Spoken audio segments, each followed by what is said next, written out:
मेरी बहुबाधा हरो राधा नागरी सोए, जातन की झाई परे श्याम हरित दुति होए। नमस्कार साथियों, मैं डॉक्टर कुलदीप कुमार आप सभी का बहुत बहुत स्वागत करता हूं एक नए बिंदु के साथ, एक नए टॉपिक के साथ। आज का हमारा बिंदु है बिहारी रत्नाकर, जगन्नाथ दास रत्नाकर द्वारा संपादित बिहारी रत्नाकर।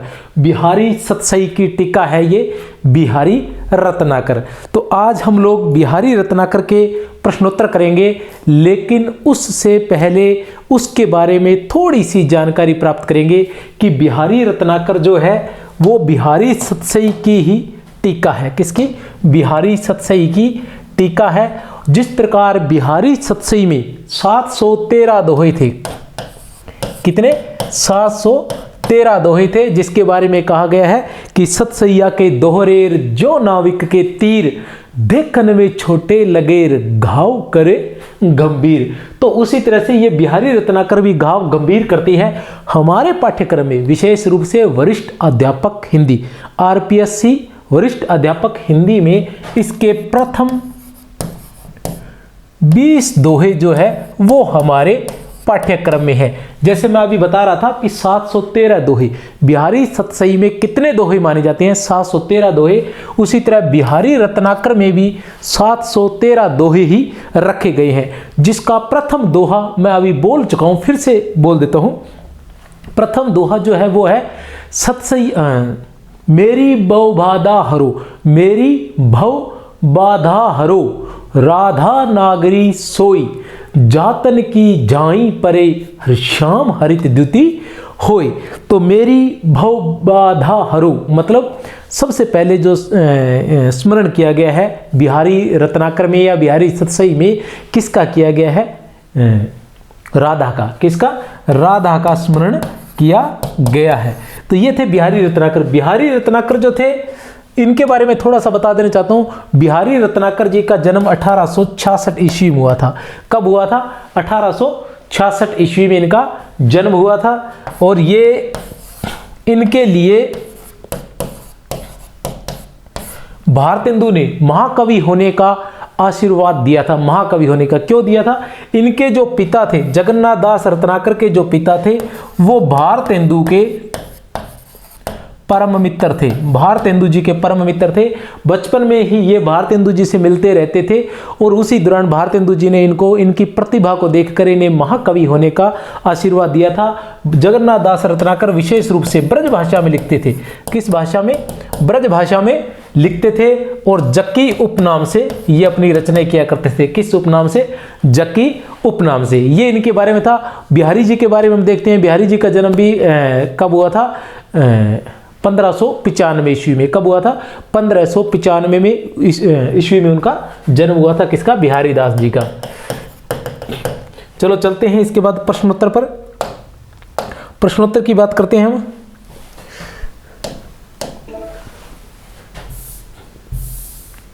प्रश्न संख्या 1 क्या है? प्रश्न संख्या 1, प्रश्न संख्या 1 है बिहारी का जन्म कब हुआ था? बिहारी का जन्म कब हुआ था? इससे पहले मैं थोड़ा सा, ये पुस्तक है हमारे पास बिहारी रत्नाकर जगन्नाथ दास जी द्वारा संपादित, तो इसी के बारे में मैं थोड़ा सा बता देना चाहता हूं आपको कि महाकवि बिहारी की रचना बिहारी सतसई यदि हिंदी काव्य संसार की मुक्तमणि है, तो बिहारी रत्नाकर इस कृति को काव्य रसिकों का कंठहार बनाने वाली सामर्थ्यवान टीका है। उसके अलावा क्या लिखा गया है कि बिहारी सतसई जो है वो रामचरितमानस के बाद सर्वाधिक चर्चित रचना है। क्या है? बिहारी सतसई जो है वो रामचरितमानस के पश्चात सर्वाधिक लोकप्रिय रचना है। सतसई की हिंदी साहित्य जगत में 52 से अधिक टीकाएं लिखी गई है। बिहारी रत्नाकर टीकाकार जगन्नाथ दास रत्नाकर थे। कौन थे? जगन्नाथ दास रत्नाकर थे, जो 1602 ईस्वी में 1602 ईस्वी में किसके? प्रताप नारायण सिंह है। प्रताप नारायण सिंह है अयोध्या नरेश। कहाँ के नरेश? अयोध्या नरेश। अयोध्या नरेश प्रताप नारायण सिंह के ये सेक्रेटरी थे। बाद में 1906 ईस्वी में महारानी के सेक्रेटरी हो गए और इन्होंने जो अपनी ये बिहारी रत्नाकर की रचना की है ये उन्हीं को समर्पित की थी। किनको? महारानी को, अयोध्या की महारानी को समर्पित की थी। इसका जो प्रकाशन है वो सबसे पहले कहाँ से हुआ था? जयपुर से हुआ था। कहाँ से हुआ था? जयपुर से इसका प्रकाशन हुआ था। कब प्रारंभ हुई थी यह रचना प्रारंभ हुई थी? रत्नाकर ने इस टीका को संवत 1978 में प्रारंभ किया था। 1978 से तात्पर्य है 1921 ईस्वी में। 1921 ईस्वी में प्रारंभ किया था और 1922 ईस्वी में इसे समाप्त किया था। और कहाँ किया था इसे? निशांत बाग, कश्मीर। और ये जो अयोध्या में इसका प्रारंभ किया था और निशांत बाग में ये संपन्न हुई थी। कहाँ? अयोध्या। अयोध्या में इसे लिखना प्रारंभ किया था। और कहाँ? कश्मीर के निशांत बाग में यह संपन्न हुई थी। कहाँ? अयोध्या के निशांत बाग में यह संपन्न हुई थी। बिहारी सतसई का अनुवाद जो है संस्कृत, गुजराती, उर्दू, फारसी, बांग्ला, अंग्रेजी आदि अनेक भाषाओं में हुआ और अनेक चित्रकारों ने इस पर चित्र भी बनाए हैं। अनेक चित्रकारों ने इस पर चित्र भी बनाए हैं। अब हम देखते हैं प्रश्न संख्या 1 क्या है। प्रश्न संख्या 1, प्रश्न संख्या 1 ये है कि बिहारी का जन्म कब हुआ था? बिहारी का जन्म कब हुआ था? ए, बै, से या फिर दे? ए, बै, से या फिर दे? तो कब हुआ था? दे। 1595 ईस्वी में। कब हुआ था? 1595 ईस्वी में। कहाँ हुआ था? वसुआ, गोविंदपुर, ग्वालियर। कहाँ हुआ था? वसुआ, गोविंदपुर, ग्वालियर में। वसुआ, गोविंदपुर, ग्वालियर में इनका जन्म हुआ था और निधन हुआ था इनका 1663 ईस्वी में। कब हुआ था? 1663 ईस्वी में इनका निधन हुआ था। किनका? बिहारी का।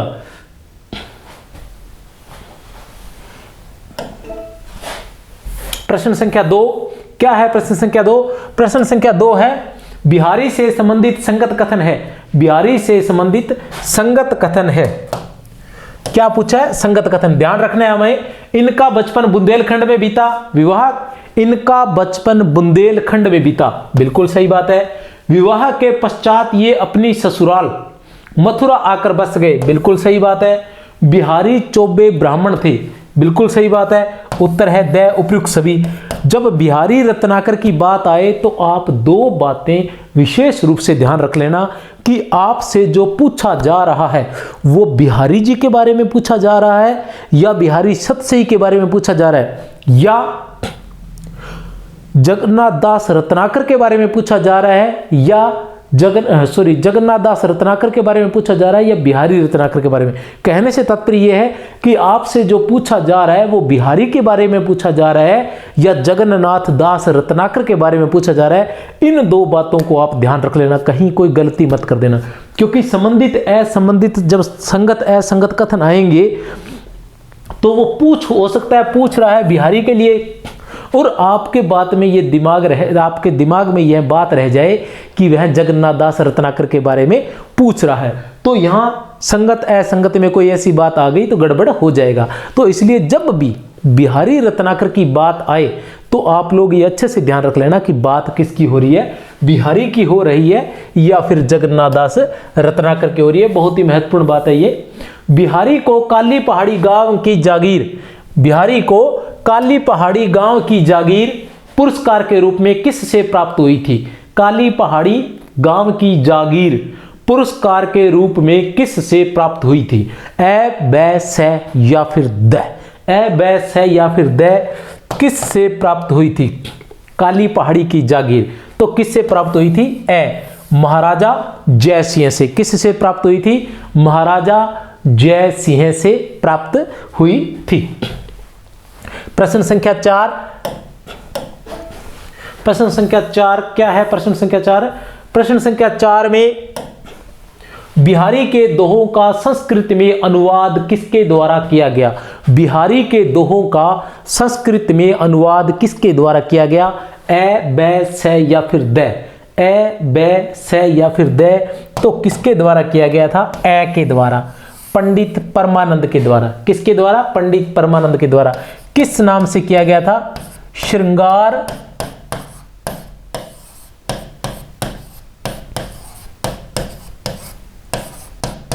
सप्तशती। श्रृंगार सप्तशती के नाम से किया गया था। किस नाम से किया गया था? श्रृंगार सप्तशती के नाम से। और उर्दू में, यह तो किसमें है? संस्कृत में। उर्दू में किसके द्वारा किया गया था? मुंशी देवी प्रसाद द्वारा। किसके द्वारा? मुंशी देवी प्रसाद के द्वारा। किस नाम से किया गया था? गुलदस्त बिहारी। किस नाम से किया गया था? उर्दू में मुंशी देवी प्रसाद द्वारा किया गया था गुलदस्त बिहारी। गुलदस्त बिहारी नाम से। चलते हैं प्रश्न संख्या 5 पर। क्या है प्रश्न संख्या 5? प्रश्न संख्या 5 है, यदि प्रबंध काव्य एक, मैं थोड़ा सा स्पीड से चलूंगा क्योंकि अभी आज तो 20 तारीख है, कल 21 है, परसों आपकी परीक्षा है। यदि प्रबंध काव्य एक विस्तृत वनस्थली है तो मुक्तक एक चुना हुआ गुलदस्ता है। किसका कथन है? ए बैस है या फिर द, ए बैस है या फिर द, तो किसका कथन है? कथन है यह बै का, आचार्य रामचंद्र शुक्ल का। आचार्य, यदि प्रबंध काव्य एक विस्तृत वनस्थली है तो मुक्तक एक चुना हुआ गुलदस्ता है। यहां किसके लिए कहा गया है? बिहारी की रचना बिहारी सतसई के लिए, क्योंकि बिहारी सतसई एक मुक्तक रचना है, वो अपने आप में एक चुना हुआ गुलदस्ता है। उसके अंदर सभी जो दोहे हैं वो फूल के समान चुने हुए, एक पूरे लंबे वनस्थली से जैसे फूल चुनकर एक जगह रख दिए जाते हैं, वैसे लग रहा है इस पूरे हिंदी साहित्य संसार से या पूरे साहित्य संसार से कुछ दोहे फूलों के समान उठाकर रख दिए गए हो। यही बात कौन कहना चाह रहे हैं? आचार्य रामचंद्र शुक्ल। श्रृंगार रस के ग्रंथों में जितनी ख्याति और जितना मान बिहारी सतसई का हुआ है, क्या? श्रृंगार रस के ग्रंथों में जितनी ख्याति और जितना मान बिहारी सतसई का हुआ है उतना और किसी का नहीं। इसका एक एक दोहा हिंदी साहित्य में एक एक रत्न माना जाता है। कथन किसका है? ए बैस है या फिर द, ए बैस है या फिर द, तो किसका कथन है? यह है आचार्य रामचंद्र शुक्ल का। किसका कथन है? आचार्य रामचंद्र शुक्ल का। उत्तर है ए। प्रश्न संख्या 7, बिहारी की भाषा चलती होने पर भी साहित्यिक है। कथन है बिहारी की भाषा चलती होने पर भी साहित्यिक है। कथन किसका है? ए बै से या फिर द, तो किसका कथन है? यह भी कथन जो है किसका है? आचार्य रामचंद्र शुक्ल का। किसका कथन है? आचार्य रामचंद्र शुक्ल का। मैं फटाफट से आपको करवा दूंगा, जहां जरूरत होगी वहां थोड़ा सा विस्तार देने का प्रयास करूंगा। बिहारी रत्नाकर का प्रथम दोहा है ए बै से या फिर द। बिहारी रत्नाकर का, जो बिहारी रत्नाकर का है वहीं बिहारी सतसई का भी है। क्या है बिहारी रत्नाकर का प्रथम दोहा? द, मेरी भव बाधा हरो, मेरी भव बाधा हरो, राधा नागरी सोई, जातन की झाई परे, श्याम हरित द्युति होई। इस दोहे पर भी विस्तार डालेंगे आगे, इसी पर प्रश्न आने वाला है। बिहारी रत्नाकर का संपादन किसके द्वारा किया गया था? कोई बड़ी बात नहीं है। बिहारी रत्नाकर का संपादन किसके द्वारा किया गया था? जगन्नाथ दास रत्नाकर द्वारा किया गया था। कब प्रारंभ किया गया था? 1921 में। कहां से प्रारंभ किया गया था? अयोध्या से। कहां से प्रारंभ किया गया था? अयोध्या से। और कहां खत्म हुआ था? कश्मीर के निशांत बाग में। कश्मीर के निशांत बाग में। कब खत्म हुआ था? 1922 ईस्वी में। किसको समर्पित थी ये रचना? अयोध्या की महारानी को समर्पित थी ये रचना। इसका प्रथम प्रकाशन कहां से हुआ था? जयपुर से हुआ था। कहां से हुआ था प्रथम प्रकाशन? जयपुर से हुआ था। लल्लू लाल कृत बिहारी रत्नाकर की टीका किस नाम से प्रकाशित हुई? लल्लू लाल कृत बिहारी रत्नाकर, सॉरी बिहारी रत्नाकर नहीं है, यहां बिहारी सतसई है। बिहारी रत्नाकर की जगह क्या होगा? बिहारी सतसई। बिहारी सतसई की टीका किस नाम से प्रकाशित हुई थी? ए बै से या फिर द, तो किस नाम से? बै, लाल चंद्रिका टीका के नाम से। किस नाम से? लल्लू लाल की किस नाम से? लाल चंद्रिका के नाम से। कोई समस्या नहीं है, बड़ा ही आसान है। बिहारी सतसई पर रचित टीका हरिप्रकाश टीका का प्रकाशन किस प्रेस से हुआ था? हरिप्रकाश टीका का प्रकाशन, बिहारी सतसई पर रचित हरिप्रकाश टीका का प्रकाशन किस प्रेस से हुआ था? ए बै से या फिर द, तो ए, भारत जीवन प्रेस से। किससे? भारत जीवन प्रेस से। बिहारी रत्नाकर के प्रथम दोहे में किसकी वंदना की गई है? बिहारी रत्नाकर के प्रथम दोहे में किसकी वंदना की गई है? तो किसकी की गई है? राधा की। किसकी वंदना की गई है? राधा की। बै जातन की झाई परे श्यामु हरित दुति होय, प्रस्तुत पद में अलंकार है। जातन की झाई परे श्याम हरित दुति होय, प्रस्तुत पद में अलंकार है। जातन की झाई परे श्याम हरित दुति होय, प्रस्तुत पद में अलंकार है।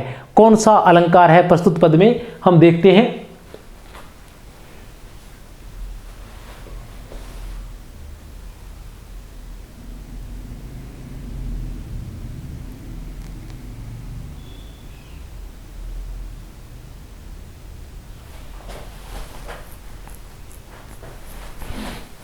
साफ तो दिख रहा है ना?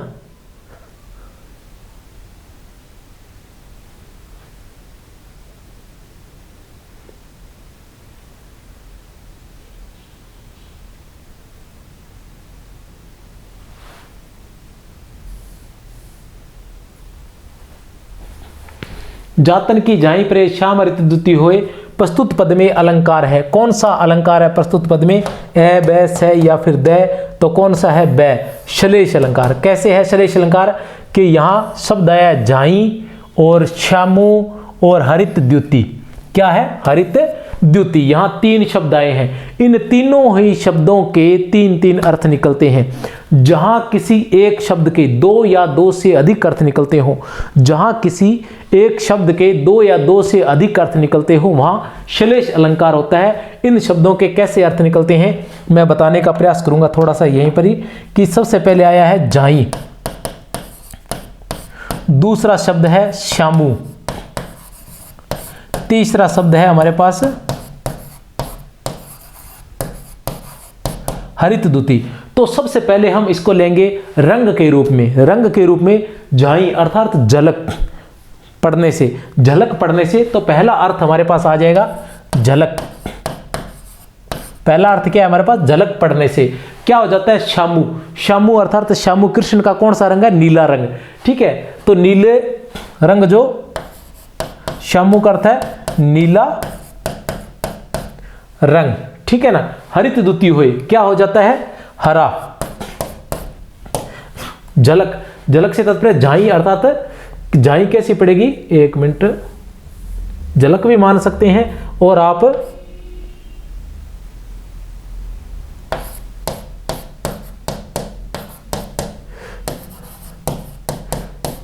अर्थात पीला रंग। ठीक है ना। झाई अर्थात इसका पीला रंग पड़ने से नीला रंग जो होता है वो हरा हो जाता है। ये है। दूसरा अर्थ क्या रहेगा? झाई अर्थात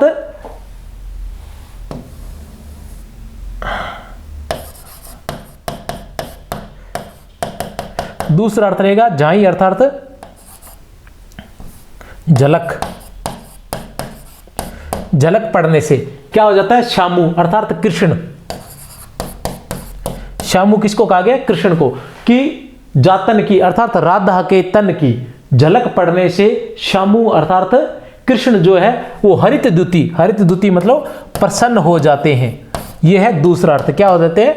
प्रसन्न हो जाते हैं। तीसरा अर्थ है जातन की झाई परे। जातन की झाई अर्थात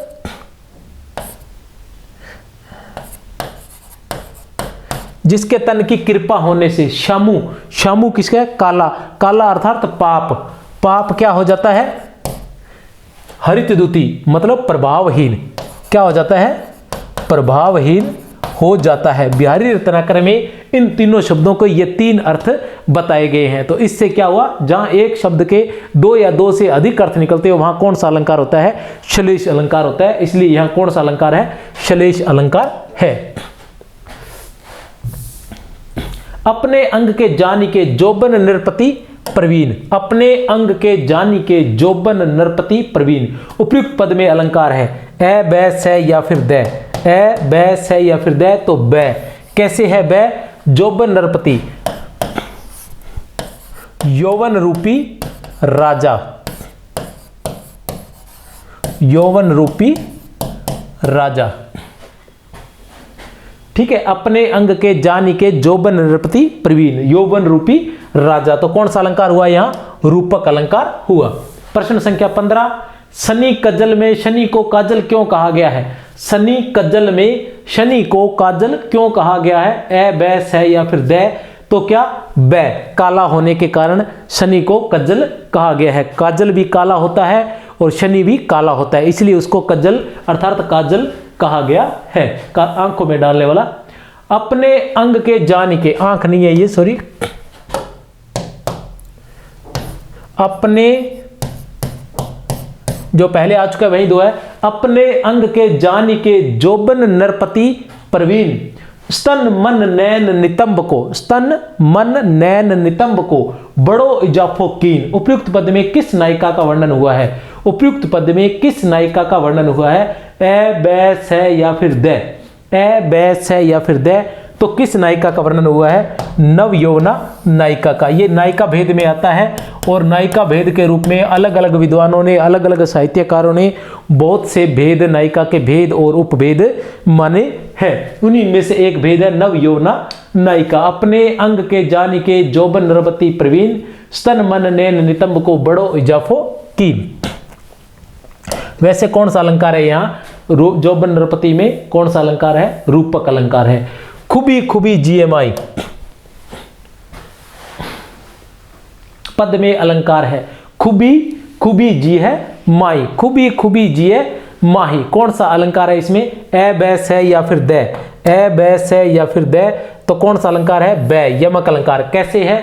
खुबी खुबी जिए माई, क्या है? मनमथ नेजा नोकसी, मनमथ नेजा नोकसी, खुबी खुबी जिए माए। मनमथ नेजा नोकसी, मनमथ अर्थात कामदेव के भाले की, नोकसी, कामदेव के भाले के नोकसी, कामदेव के भाले की नोकसी, खुबी खुबी जिए माई। तो खुबी खुबी यमक अलंकार है। कैसे? खुबी खुबी के दो अर्थ है। पहले का अर्थ है कान का आभूषण,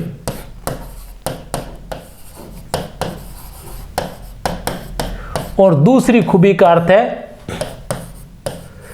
चुभना या चुभ जाना। ठीक है, तो क्या कह रहा है? मनमथ नेजा नोकसी, मनमथ अर्थात कामदेव की भाले की, कामदेव के भाले की जो नोक के समान क्या चुभ रही है? कान का आभूषण। तुम्हारे कान का आभूषण जो है वो मेरे हृदय में चुभी चुभी जिए माई, हृदय में, जिया करता हृदय में, मेरे हृदय में नोक के समान, कामदेव के भाले की नोक के समान चुभ रहा है। अर्थात तुम्हारे कान का जो आभूषण है मुझ में काम भावना जागृत कर रहा है। जूती जोनह में मिल गई, बहुत सुंदर। जूती जोनह में मिली गई, नेक न होती लखाई, जूती जोनह में मिली गई, नेक न होती लखाई, सोंदे के डोरे लगी अली, सोंदे के डोरे लगी अली, चली संग जाए।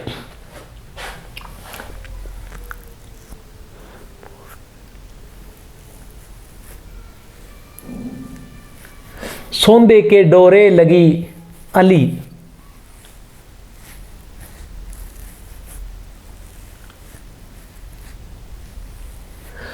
जूती जोने में मिल गई। कौन, इसमें क्या दे रखा है? सोंदे के डोरे लगे अली चली संग जाए। इसमें प्रश्न पूरा नहीं आया है। ये कहना चाह रहे हैं कि इसमें किस नायिका का चित्रण हुआ है?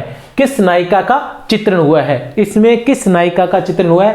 ए बै से या फिर दे, तो किसका हुआ है? ए का। शुक्ला भिखारी का नायिका, शुक्ला भिखारी का नायिका। अब शुक्ला भिखारी का नायिका क्या होती है? शुक्ला भिखारी का नायिका वो होती है जो चांदनी रात में अपने प्रियतम से मिलने जाती है। शुक्ल पक्ष में, शुक्ल पक्ष में अर्थात चांदनी रात में अपने प्रियतम से मिलने जाती है, वह शुक्ला भिखारी का नायिका कहलाती है। अब देखते हैं क्या है। जूती, जूती से तात्पर्य युवती, ठीक है ना। नायिका क्या हो गई है? जोने में, जोने में अर्थात चांदनी में। युवती जो है वो चांदनी में मई मिली गई, मिल गई है। नेक ने, नेक मतलब किंचित अर्थात थोड़ा सा भी, न होती लखाई दिखाई।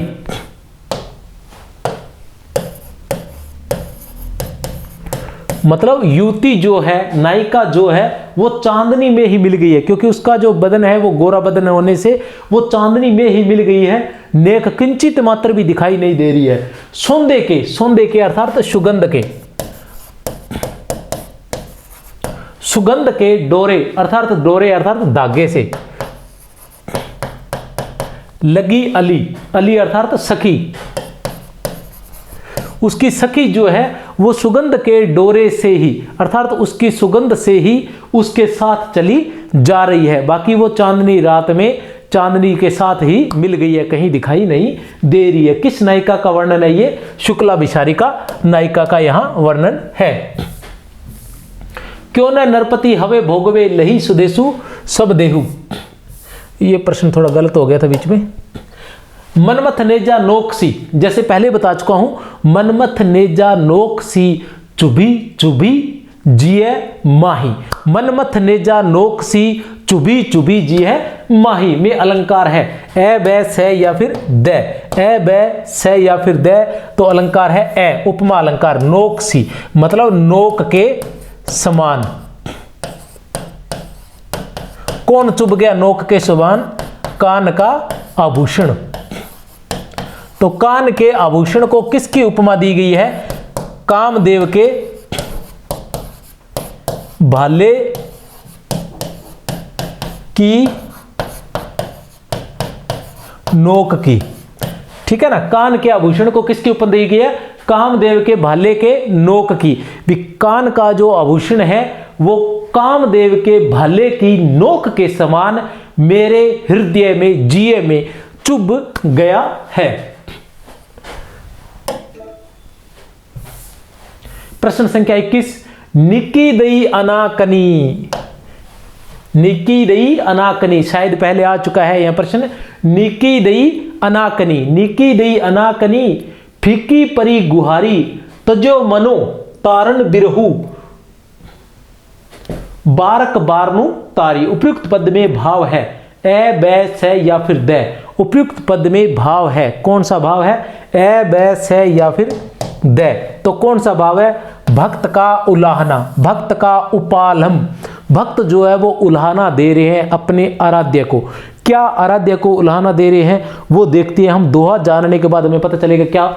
निकी दई अनाकनी, निकी दई अनाकनी अर्थात हे मेरे आराध्य, तूने अच्छी आनाकानी की, मेरी तरफ से अच्छी आनाकानी की। फीकी, फीकी अर्थात प्रभावहीन। परी हो गई, गुहारी पुकार या प्रार्थना, अरदास, अर्चना, निवेदन, ये सारे जो हैं वो फीके पड़ गए, प्रभावहीन पड़ गए। तूने मेरी तरफ से अच्छी आनाकानी की कि मैंने जो भी तुमसे प्रार्थना की थी वो सारी की सारी प्रभावहीन रही, वो फीकी पड़ गई। तजो मनो, तजो मनो, तजो अर्थात त्याग दिया है, त्याग दिया है मानो। तारण बिरहू, तारण बिरहू तारने वाला जो तुम्हारा रूप है या तारने वाला स्वभाव, जो तारने वाला स्वभाव है, ऐसा लगता है कि तूने त्याग दिया। बारक एक बार, बारनु अर्थात हाथी, तारी अर्थात तार कर, अर्थात उसको मुक्ति देकर कि हे ईश्वर तूने मेरी तरफ से अच्छी आनाकानी की, मेरी सारी प्रार्थनाएं प्रभावहीन हो गई। ऐसा लगता है कि तूने जो तारने का जो स्वभाव है वो शायद छोड़ ही दिया है। एक बार हाथी को तार कर या एक बार हाथी का उद्धार करने के बाद तेरा जो उद्धार करने का स्वभाव था मानो वो त्याग ही दिया है। ठीक है, मनो आ गया है, कौन सा अलंकार है? उत्प्रेक्षा अलंकार है। यहां कौन सा अलंकार है? उत्प्रेक्षा अलंकार है। बारनु का अर्थ है, बारनु का अर्थ है पीछे आ चुका है। बारनु का अर्थ है हाथी। क्या है बारनु का अर्थ? हाथी। जोग जुक्ति सिखे, काफी टफ है ये, देख लेते हैं। जोग जुक्ति सिखे सब मनो महामुनि मन, महामुनि मैन। चाहत पिय अद्वैतता कानूनु सेवत नैन। उपयुक्त पद में किसका वर्णन है? उपयुक्त पद में किसका वर्णन है? क्या है? जोग जुगति सिखे सब मनो महामुनि मैन, चाहत पिय अद्वैतता कानूनु सेवत नैन। कौन सी नायिका का है? ए, बै, से या फिर दे? तो किसका है? से का। नव यौवना मुग्धा नायिका, नव यौवन मुग्धा नायिका, नव यौवना मुग्धा नायिका। ये नायिका के बहुत से भेद है, उसी में से एक ये भेद है, नव यौवना मुग्धा नायिका। जोग जुगति सिखे, क्या है? जोग जुगति सिखे। तो इसके दो दो अर्थ निकलते हैं। यहां श्लेष अलंकार है। कौन से दो दो अर्थ निकलते हैं? जोग, जोग और जुगति। पहले हम अगर योग के रूप में लेते हैं तो पहला आता है कि योग, पहले एक ही अर्थ बताऊंगा कि योग युक्ति अर्थात उपाय, योग के सारे जो उपाय या क्या कह सकते हैं,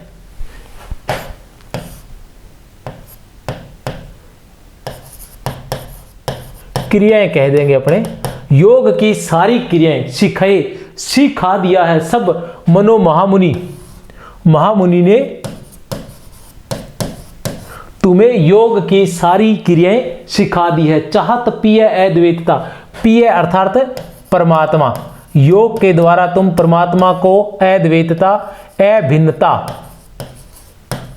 प्राप्त करना चाहते हो, भी ईश्वर में ही मिलना चाहते हो। काननु, वन को, वन सेवत मतलब सेवा करके, ठीक है ना, कि तुम वन में सेवा करके उस परमात्मा से अभिन्नता प्राप्त करना चाहते हो, उससे एक मतलब उसी में समाना चाहते हो।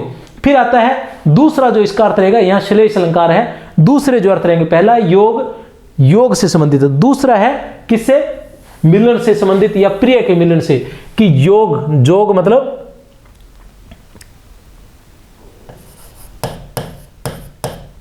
संयोग भी कह सकते हैं, और जुगति उपाय, सिखाए सबो महामुनि मैन, महामुनि मैन अर्थात महामुनि रूपी कामदेव ने जो तुम्हें है सारे योग के, संयोग के जितने भी, मिलन के अर्थात जितने भी उपाय हैं वो तुम्हारे अंदर पैदा हुए कामदेव ने तुम्हें सिखा दिए हैं। अब तुम प्रिय, अपने प्रिय से, अपने प्रियतम से अद्वैतता, कभी न अलग होने वाला साथ चाहती हो, कभी न अलग होने वाला साथ चाहती हो।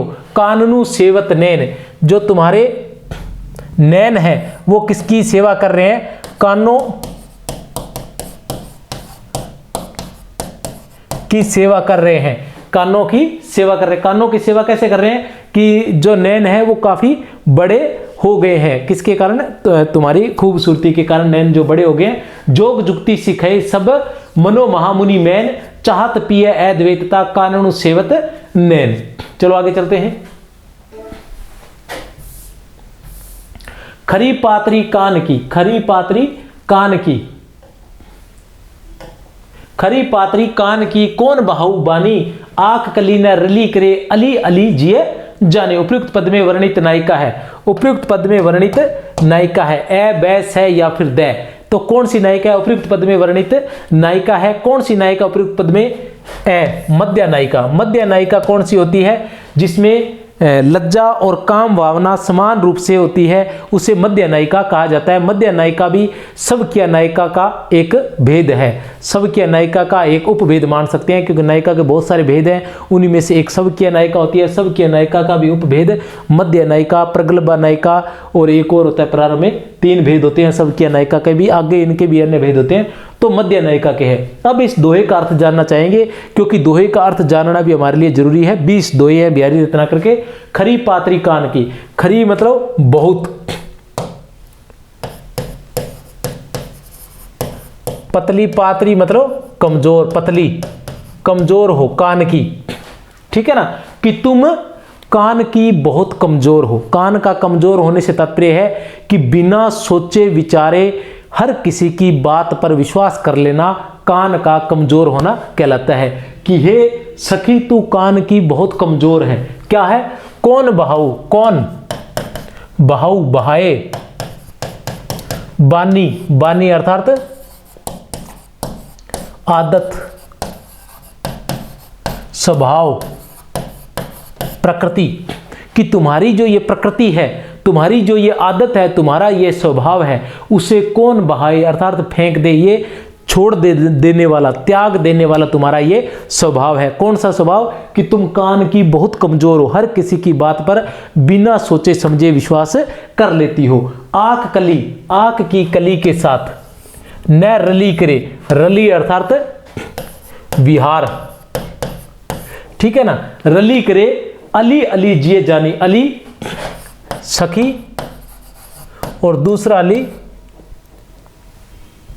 रली करे अली, पहला अली है भरमर और दूसरा अली है सखी, जिए जाने, हृदय में जान ले, कि हे सखी तू हृदय में जान ले कि आंख की कली के साथ, आंख की कली अर्थात जो दूषित कह सकते हैं या जो हानिकारक हो, तो इस तरह से, या जिसमें कोई बुराई हो, तो जैसे तुम्हारे अंदर भी ये बुराई है कि तुम हर किसी की बात पर विश्वास कर लेती है, तो जिस प्रकार आंख की कली के साथ, तो ऐसी जो है युवती के साथ नायक जो है वो विहार नहीं करता है। तो आंख कली न रली करे, अली अली जिए जानी, कि हे अली अर्थात भरमर, आंख कली न रली करे अली, कि आंख की कली के साथ भ्रमर जो होता है वो विहार नहीं करता है। अली जिए जानी, हे सखी तू अपने हृदय में जान ले। इसमें अलंकार वगैरह है वो आगे बताएंगे, क्योंकि आगे इसी पर अलंकार से संबंधित प्रश्न है। ये आ गया अली अली जिए जानी में अलंकार है, ए बैस है या फिर दे। अली अली जिए जानी में अलंकार है, ए बैस है या फिर दे, तो यमक अलंकार है। कैसे है यमक अलंकार? जहां एक ही शब्द दो या दो से अधिक बार आए और प्रत्येक बार अर्थ भिन्न हो, वहां यमक अलंकार होता है। जहां एक शब्द दो या दो से अधिक बार आए और प्रत्येक बार अर्थ भिन्न हो, वहां यमक अलंकार होता है। यहां अली अली शब्द दो बार आया है, अली अली शब्द जो है वो दो बार आया है, दोनों बार अर्थ भिन्न है। पहले अली का अर्थ है भ्रमर और दूसरे अली का अर्थ है सखी, ठीक है ना। पहले का क्या अर्थ है? भ्रमर, और दूसरे का अर्थ है सखी। कैसे है ये पिछले दोहे में बताया हुआ है, अभी देख लेते हैं। क्या है? आंख कली, आंख कली न रली करे अली, ये रहा, आंख कली न रली करे अली, कि आंख की कली के साथ विहार नहीं करता है भ्रमर, ठीक है। या भ्रमर जो होता है वो आंख की कली के साथ विहार नहीं करता। अली हे सखी तू हृदय में जान ले, तो कौन सा अलंकार था? यमक अलंकार।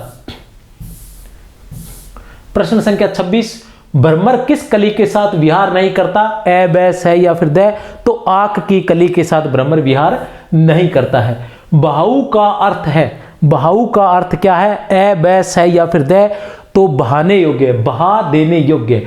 बहाऊ तुम्हारी आदत बहा देने योग्य अर्थात छोड़ देने योग्य है। नायिका के प्रिय से बिछुड़ने के दुख, प्रश्न संख्या 28, नायिका के प्रिय से बिछुड़ने के दुख और नेहर से मिलने का सुख दोनों एक साथ होने के कारण, नायिका होने के कारण उसकी स्थिति किसके समान हो गई है? नायिका की स्थिति जो है वो किसके समान हो गई? क्या हो गया कि एक तो क्या है, नायिका के प्रिय से बिछुड़ने का दुख है और नेहर में जाने का सुख है, दोनों एक साथ, सुख और दुख दोनों एक साथ होने के कारण नायिका की स्थिति कैसी हो गई है? ए बैस है या फिर दे, ए बैस है या फिर दे, तो किसकी जैसी हो गई है? दुर्योधन के समान हो गई है। किसके समान? दुर्योधन के समान हो गई है। किसको ये शाप था कि जब उसको हर्ष तथा शोक दोनों एक साथ होंगे तब उसकी मृत्यु होगी? किसको ये शाप था कि जब उसको हर्ष तथा शोक दोनों एक साथ होंगे तब उसकी मृत्यु होगी? ए बैस है या फिर दे, तो दैस है दुर्योधन को, दुर्योधन को यह शाप था। तो इसलिए नायिका कह रही है कि उसकी स्थिति भी दुर्योधन जैसी हो गई है और मुझे ऐसा लगता है कि अब मेरी मृत्यु जो है वो निश्चित है। जीने पट में झुलमली, प्रस्तुत पद में झुलमली का अर्थ है, जीने पट में झुलमली का अर्थ है ए बैस है या फिर दे, तो क्या है? झिल मिलाना। जीने पट में झुलमली का अर्थ है झिल मिलाना। सुर तरु की मनु सिंधु में लस्ती स पल्लव डार, सुर तरु की मनु सिंधु में, सुर तरु की मनु सिंधु में लस्ती स पल्लव डार, तो क्या है? जीने पट में झुलमली, पीछे आया था ना, जीने पट में झुलमली झलकती ओप अपार, जीने पट में झुलमली झलकती ओप अपार। कवि कहना चाहता है कि जीने पट में, जीने वस्त्रों में झिलमिलाती हुई जो उसकी काया है, उसका शरीर जो है वो जीने वस्त्रों में ऐसे झिलमिलाता हुआ नजर आ रहा है। कैसे? जैसे सुरतरु कल्पतरु की जैसे कोई डाली, कल्पतरु की, कल्प वृक्ष की जैसे कोई डाली जो है वो सिंधु में लसती सह पल्लव डार, सुरतरु की मनु सह पल्लव सहित, पत्तों सहित कोई डाली जो है वो जा रही हो सिंधु के अंदर, ऐसा लग रहा है। मतलब जैसे कि जीने कपड़ों के अंदर जो नायिका का शरीर है वो इस प्रकार लग रहा है जैसे समुद्र में कोई डाली पड़ी, पत्तों सहित कोई डाली पड़ी हुई हो। उपयुक्त पद में अलंकार है, कौन सा अलंकार है? उत्प्रेक्षा अलंकार।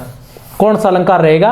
उत्प्रेक्षा अलंकार रहेगा, क्योंकि मनु जो आया है, वाचक शब्द आया उत्प्रेक्षा का, मनु मनो जनु जनो, ठीक है, उत्प्रेक्षा।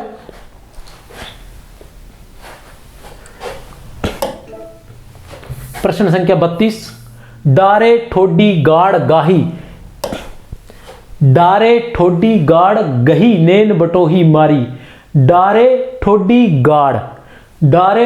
गाड़ गही नैन बटोही मारी, चिल्क चौंद में रूप ठग हांसी फांसी डारी।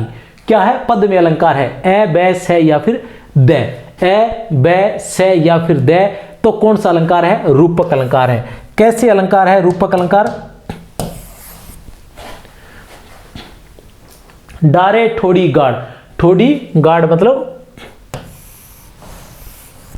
ठोडी के, डारे अर्थात डाल दिए, डारे अर्थात डाल दिए, ठोडी अर्थात ठोडी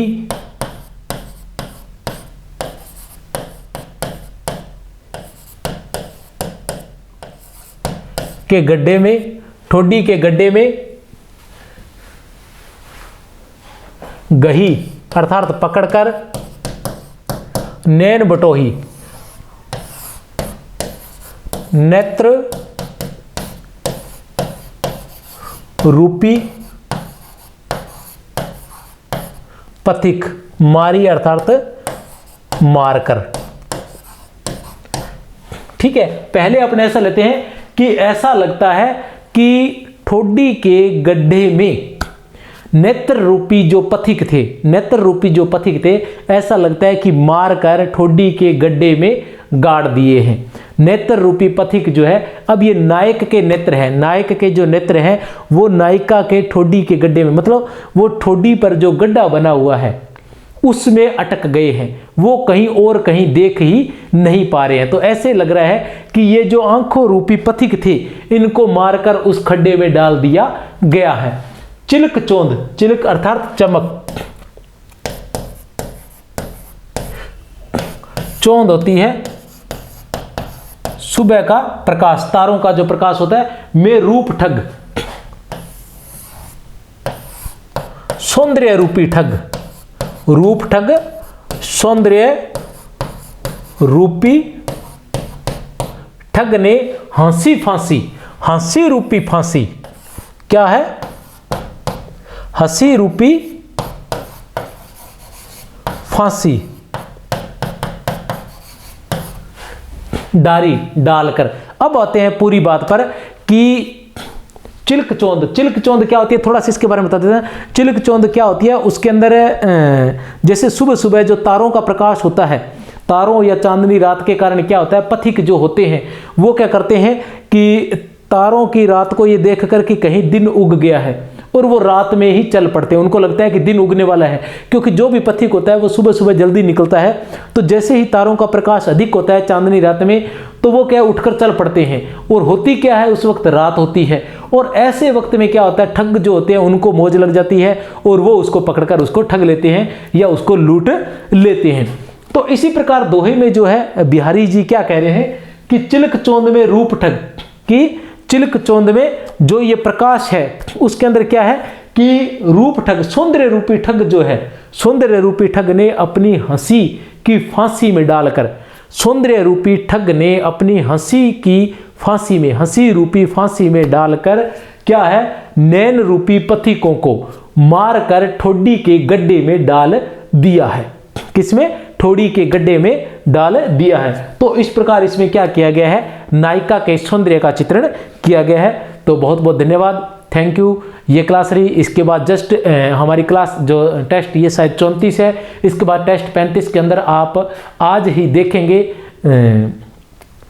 सूर्यमर मिश्रण की जो वीर सतसई है उसके प्रश्नोत्तर। बहुत बहुत शुभकामनाएं। जय हिंद, जय भारत।